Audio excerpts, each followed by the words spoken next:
up, Cranks? So today, ang lapit ng Fortuna. So today, pumunta tayo ng Perea sa may Makati. To check natin actually today, Cranks, is yung Scrambler 400 XC. Actually, para siyang upgraded na Scrambler 400X. Alam nyo naman, Cranks, medyo fan naman tayo ng mga 400cc, 400, 450cc. Dati kasi, bago tayo bumili actually ng 450NK, I think yung isa sa mga pinakatinitignan natin, thanks kuya, yung isa sa mga tinitignan natin noon is yung etong Scrambler, Speed Triumph, yung Speed 400. Okay, pero nung sumakay ako, kung titignan nyo, I'm 5'11", medyo maliit tignan siya sa akin. And then next is yung Scrambler X. Being a fan of parang dirt bike and at the same time yung platform na upright, medyo dun tayo nasanay. Kaya yung Scrambler X, nakapag-test ride na tayo noon. Sana yung 3 colorways nandun kasi meron sila yung parang racing yellow, vanilla white, and parang meron yung isa which is yung medyo na-intrigue tayo, yung parang gray nila yung color gray, maganda yung Scrambler X at saka yung Scrambler XC, and this is just my opinion, my own personal opinion, is actually kind of built para sa para sa roads natin dito sa Pilipinas. Hindi ko lang sure kung ano yung perspective.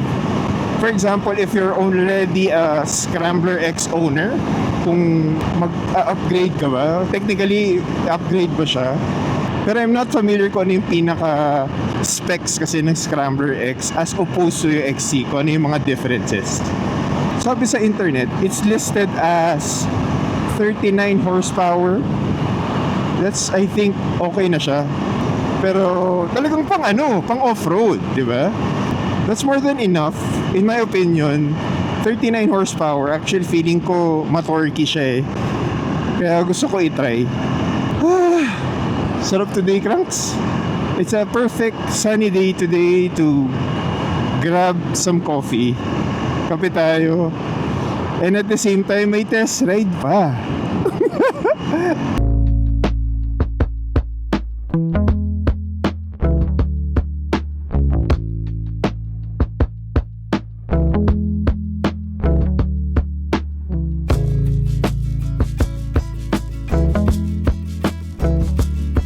Uy, teka lang. Parang kilala ko to, Pops, Brother! Perea. Coffee. Sabi na, kilala ko yun Yan si Roll Jordan.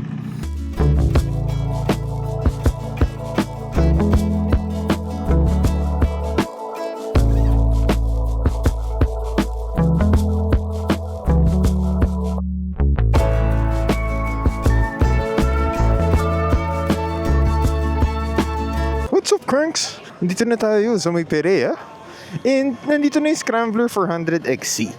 Ang first impression ko, akala ko kasing laki lang siya ng yung Speed 400. Pero actually, medyo malaki siya. Pero not to the point na nakakatakot siya dalhin. Tapos nakita na natin yung price actually. So itong Racing Yellow, 400, 4,000. Pwede na siya. Sige. Yay! Ito na pala. Okay, Cranks. Tingnan natin. Yung handlebar niya medyo mataas. Para sa height natin, pasok siya. Okay. I think naka-ano lang to naka-regular mode.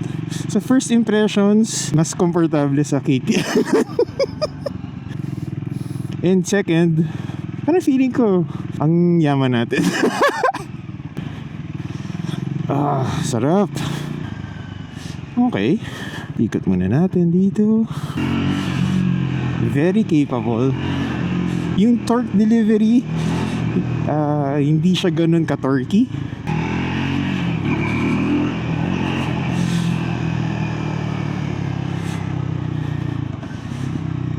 Okay. Okay. Very smooth yung mag-change ng gear.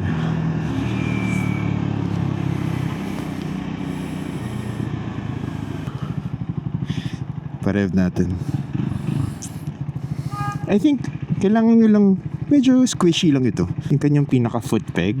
I think one of na pwede nyo i-upgrade is itong foot peg, yung medyo spiked siya eh. Kailangan nyo medyo spiky na foot peg. Kung rear brake, okay siya. Sarap nito sa sa off-road. Okay, fuel gauge. Meron siyang fuel gauge. Ano yung mga modes? Trip 1, trip 2. Okay, off-road set. Fresh na fresh. Buttons natin, very reachable. Yeah, adjustable yung kanyang clutch, pati brake. Ayun, may crash guard ka na. Maganda siya. Oops, high beam pala tayo.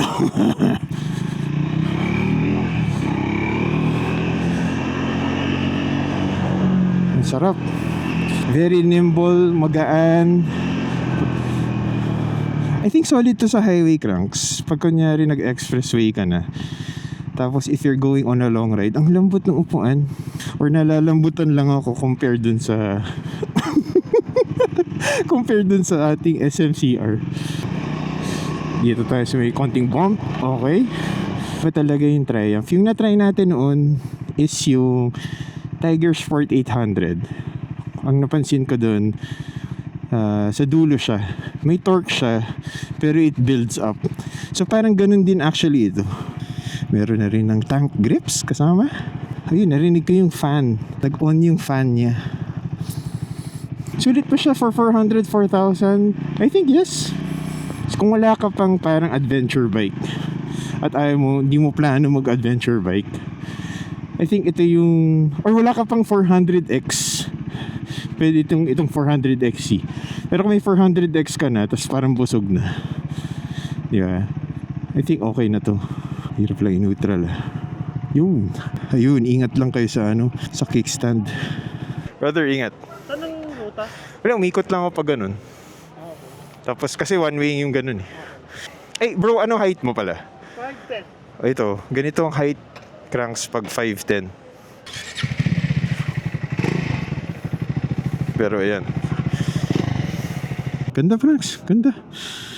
Cranks. May ride out tayo, magkakape muna tayo dito sa Perea. Bro. Okay cranks, so ride out na tayo. And actually maganda yung Scrambler 400 na XC.